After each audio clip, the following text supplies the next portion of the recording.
Did you know Nintendo secretly destroyed their own billion-dollar opportunity just to keep Mario safe from a marsupial threat?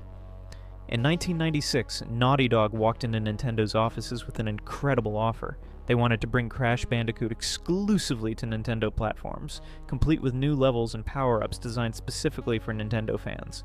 Nintendo executives smiled, shook hands, and promised to review the proposal carefully. But behind closed doors, they were planning something sinister. Internal memos later revealed Nintendo's true strategy. They dragged out fake negotiations for months while secretly funding negative press campaigns against Crash games. Nintendo deliberately stalled approval processes, knowing Sony's exclusivity contracts were ticking like a time bomb. When Naughty Dog finally discovered the sabotage, it was too late. Sony had locked Crash away forever. Nintendo chose pride over profit, sacrificing an estimated $3 billion in potential revenue to protect Mario's mascot monopoly. They used corporate warfare tactics that would make Wall Street executives blush, all to eliminate a cartoon Bandicoot they saw as competition. Do you remember thinking Crash would have been perfect on Nintendo 64? Or did you always suspect something fishy was happening?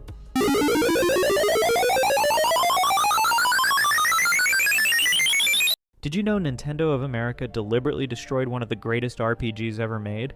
In 1995, executives received Earthbound from Japan and immediately hated it.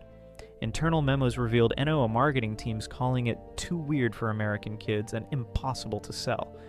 But instead of canceling the release, they hatched a sinister plan. The marketing department created the infamous "This Game Stinks" campaign, with actual scratch and sniff cards that smelled like rotten garbage and vomit. Magazine ads focused entirely on gross toilet humor, while completely ignoring the game's incredible story and innovative gameplay. Retailers refused to stock a game that literally advertised itself as smelling bad. Parents avoided buying anything with scratch and sniff stench cards. The campaign was so toxic that major gaming magazines questioned if Nintendo had lost their minds. Sales crashed immediately, creating artificial scarcity that made cartridges worth hundreds of dollars decades later. This corporate sabotage killed the entire Mother series in America, ensuring fans would never see Mother 3 officially localized. The Spike campaign worked perfectly. Did you ever smell those horrific scratch and sniff cards, or did the stink marketing turn you away completely? Did you know that Nintendo almost killed Pokémon forever because kids were crying too much over their digital pets? Back in 1998, focus groups revealed something that terrified Nintendo executives. Children were forming genuine emotional bonds with their Pokémon that psychologists had never seen before with the video game characters. Kids were sobbing when their Pikachu fainted, naming their Squirtle after dead grandparents, and flat out refusing to evolve their favorites because they loved them exactly as they were.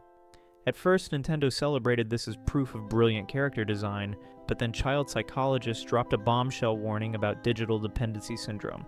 Panic erupted in emergency boardroom meetings where executives seriously debated adding permanent Pokémon death mechanics to force kids to break their emotional attachments. The PC storage system wasn't designed for convenience. It was psychological warfare, encouraging players to constantly cycle through Pokémon instead of bonding with just 6. Nintendo even secretly studied which designs triggered the strongest attachments, allegedly avoiding similar features in future generations to prevent another emotional crisis. Did you ever refuse to evolve a Pokémon because you loved its original form too much?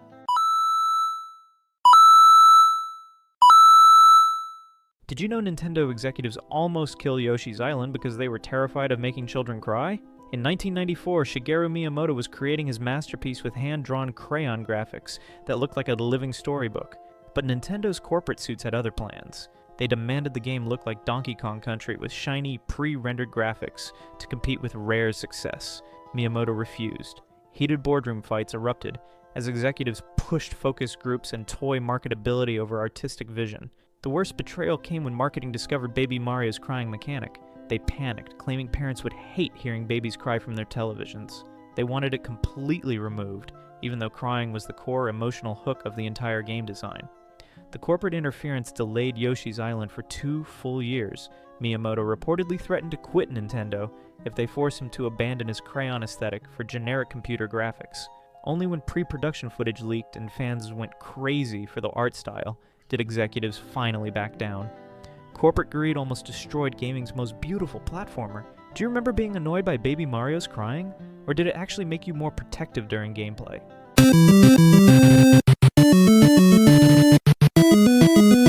Did Did you know that Nintendo almost caused an international boycott when Western executives discovered they'd accidentally put animal torture in a children's game? Back in the Johto era, the original Japanese version of Gold and Silver featured a completely different Slowpoke Tales storyline that would have horrified American parents. The Japanese script explicitly described cutting off Slowpoke Tales as normal cuisine, with NPCs casually discussing how delicious they were, and local shops selling them as expensive delicacies. But when Nintendo of America's translators saw this content, they triggered emergency meetings across 3 continents. Corporate executives were terrified that PETA would launch massive protests and parents would pull the games from store shelves. Focus groups with Western kids showed genuine trauma responses to the tail-cutting concept, forcing Nintendo into panic mode. They frantically rewrote dozens of dialogue boxes, modified sprites, and completely reframed the entire subplot as evil Team Rocket exploitation instead of cultural food practices. The cover-up was so rushed that some early English cartridges still contained fragments of the original dialogue. Do you remember being disturbed by the Slowpoke Well storyline, or did Nintendo's damage control completely fool you as a kid? Did you know Nintendo's genius plan to revolutionize gaming with cheap floppy disks was completely destroyed by Japanese pirates in just 6 months? In 1986, Nintendo launched the Famicom disk system with a bold vision. Games would cost $3 instead of $30. Players could rewrite discs with new titles at special kiosks. It seemed like gaming paradise. But Nintendo made one fatal mistake. They underestimated how quickly pirates could crack their system. Within weeks, underground networks in Tokyo discovered they could copy entire games in under 5 minutes using blank discs. Game shops secretly offered illegal copying services for pocket change. Nintendo panicked and tried everything. Special chips, encryption codes, even unique disc materials. Nothing worked. The pirates were always one step ahead. By 1987, Nintendo was hemorrhaging millions as legitimate sales collapsed. Desperate executives made a shocking decision. They killed the entire disc system forever and forced the world back to expensive cartridges. This single piracy disaster cost gamers billions in inflated prices for decades. Nintendo's greed-driven response shaped gaming history forever. Do you remember paying $60 for cartridge games that could have cost $5 on discs? Did you know Nintendo secretly turned Japanese convenience stores into gaming arcades decades before anyone else? In 1986, while American kids were stuck with cartridges, Japanese players were downloading games from satellites at their local Lawson stores. Nintendo's Famicom network system was pure genius disguised as shopping convenience. Walk into any participating store, and you'd find mysterious kiosks that looked like ATM machines. Insert your special disc, pay a few yen, and boom! Fresh games beamed down from space directly to your storage device. But here's where it gets scandalous. Nintendo deliberately kept this revolutionary system locked away from Western markets. Internal memos suggest they feared American retailers would demand too big a cut of the profits. So while Japan enjoyed cloud gaming in the 80s, the rest of the world got nothing. Players could save high scores across different store locations, trade virtual items, and access exclusive content that never made it to cartridges. This wasn't just gaming. It was Japan's first digital ecosystem, built inside convenience stores. Did you ever wonder why Japanese games always felt more connected and community-focused than Western releases?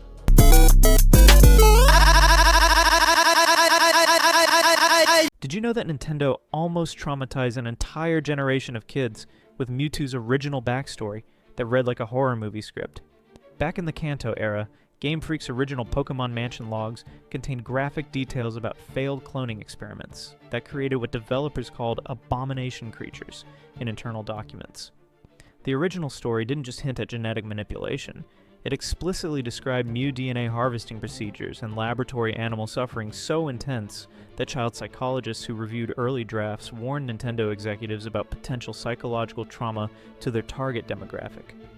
Panic spread through Nintendo's offices when they realized they'd accidentally created a character with Holocaust-level scientific horror themes, forcing emergency content review meetings and frantic rewrites that stripped out all the specific experimental details. The anime movie sanitized things even further by adding emotional backstory instead of scientific horror, while international rating boards nearly slapped an age restriction on the entire franchise. Buried concept art allegedly shows the failed clone specimens that never made it to your Game Boy screen.